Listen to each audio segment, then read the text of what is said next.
తెలంగాణ ప్రజలందరికీ అదేవిధంగా భారతదేశంలో ఉన్న ప్రజలందరికీ నమస్కారం. ఇక్కడ ఒక చిన్నపాటి విందు చేసుకుంటున్నాం మేము.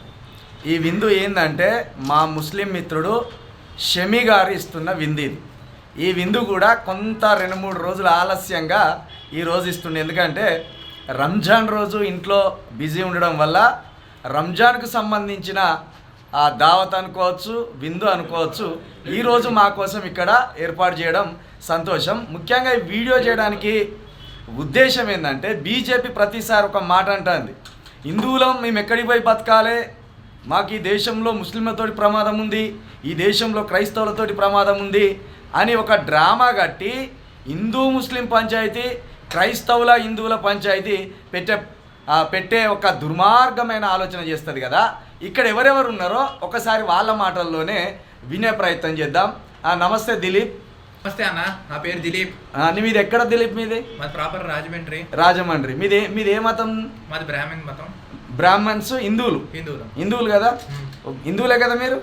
మాతోటి మీకేమైనా లొల్లి ఉందా? లేదు, హ్యాపీగా బాయ్ బాయ్ అన్నట్టు మంచిగా. పక్కనున్న షమితోటి ఏమైనా లొల్లి ఉందా? ఇప్పుడు షమి తెప్పించిన బిర్యానీ కదా మనం తినేది, అంతేగా? సంతోషంగా ఉన్నాగా.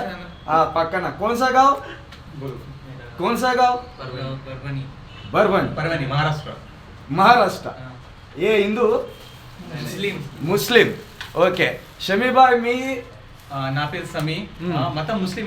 హైదరాబాద్ నుండి. ఎక్కడ హైదరాబాద్ ఏరియా? టోలీ చౌకి. మీరు హిందువులను ఎప్పుడన్నా కొట్టిండ్లా? నాకు యాక్చువల్లీ చిన్నప్పటి నుంచి నా ఫ్రెండ్స్, బెస్ట్ ఫ్రెండ్స్ హిందూసే ఉండే. ఇక్కడ కూడా హిందూసే ఉన్నారు. దిలీప్ బ్రాహ్మణ్. దిలీప్ మీకు best friend? Best friend. Christian. ఈ విందు అంత ఎందుకు ఏర్పాటు చేసిండ్రు? ఇది రంజాన్ కొంచెం డిలే అయింది. Ramzan party actually Ramzan treat ఇచ్చేది ఉండే. ఓకే, డిలే అయిపోయింది. ఇప్పుడు వచ్చిన. ఓకే, ఇప్పుడు వచ్చిందా? నమస్కారం ఆకాశం కిరణ్ గారు. నమస్తే. నమస్తే అన్న. నమస్తే. ఏం వడ్డిస్తున్నారు మీరు? ఇగో మొత్తం చికెన్, ఎగ్, చికెన్ 65. మీది ఎక్కడ? మీ భద్రాచలం. ఎస్సీ క్యాండిడేట్, ఎస్సీ మాల, క్రిస్టియన్. మీరు ఎప్పుడన్నా హిందువులను కొట్టిందా? అసలు ఎప్పుడు కొట్టలేదు. హిందూ ముస్లిం అందరు చాలా, నాకు ఎక్కువ ఫ్రెండ్స్ హిందూస్ ముస్లింసే ఉన్నారు. అంతే, మన దళితుల కంటే. అంతేనా? అవును. ఓకే, ఇప్పుడు మరి ఈ మాధవీలత కావచ్చు, ఈ ధర్మపురి అరవింద్ కావచ్చు, వీళ్ళ లాంటి వాళ్ళని ఏం చేద్దాం మరి? మొత్తం రెచ్చగొట్టడం కావాలని చెప్పేసి వాళ్ళని మతం పేరుతోటి విద్వేషపూరితంగా మతంతో రెచ్చగొట్టేసేసి ఓట్లు దండుకునే ప్రయత్నం చేస్తా ఉన్నారు వాళ్ళంతా. అంతేనా? Okay, right. ఇక్కడ పక్కన తమ్ముడు. నమస్తే. మీ పేరు తమ్ముడు? దేవ్. ఎక్కడ దేవ్ మీది? మచిలీపట్నం, ఆంధ్ర. ఏ డిస్టిక్ అది? కృష్ణా జిల్లా. ఇప్పుడు మన తెలంగాణలకు కానీ ఆంధ్రలకు కానీ ఇక్కడ ఏమన్నా వ్యత్యాసాలు ఉన్నాయి మన ఆఫీస్లో? ఏం లేవు కదా. ఇక హిందూ ముస్లింల లొల్లి ఏమన్నా ఉన్నాయా? మన ఓనర్ కూడా ముస్లిమే కదా? ఏమైనా లొల్లి ఉందా ఓనర్ గా? ఎప్పుడైనా షమీ బాయ్ కానీ మన షాకిర్ బాయ్ కానీ వీళ్ళంతా ఏమన్నా బాధ పెట్టారు మిమ్మల్ని? చాలా బాగా చూసుకుంటారు.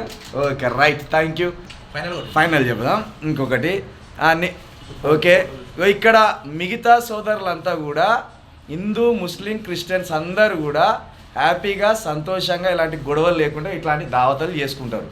కానీ అటు చూస్తే మాధవిలత, ధర్మపురి అరవింద్, బండి సంజయ్, మోడీ, అమిత్ షా మాలంటోళ్ళ మధ్య చిచ్చు పెట్టి, గొడవలు పెట్టి కొట్టుకోవాలని చూస్తారు. మీరు చిచ్చులు పెట్టినా, కట్టెలు పెట్టి మీరు గెలుపుకున్నా, మీరు లొల్లీలు పెట్టుకొని ఇట్లాంటి దావతాలు చేసుకొని మంచిగా సంతోషంగా ఉంటామని మరొకసారి చెప్తూ, మతాల గురించి, కులాల గురించి లొల్లీలు పెట్టుకోకుండా ఎవరికి నచ్చిన మతంలో వాళ్ళు ఉండి వాళ్ళ విశ్వాసాలను పాటించి సంతోషంగా దీవించండి. అదేవిధంగా బీజేపీకి కాకుండా ఏ పార్టీకైనా ఓటేసుకోరు. ఎందుకంటే ఇలాంటి ఐక్యతను బీజేపీ చెడగొడుతుంది. ఇది మరొకసారి గుర్తుపెట్టుకోవాలని మీ అందరికీ తెలియజేస్తూ, జై భారత్, జై ఇండియా.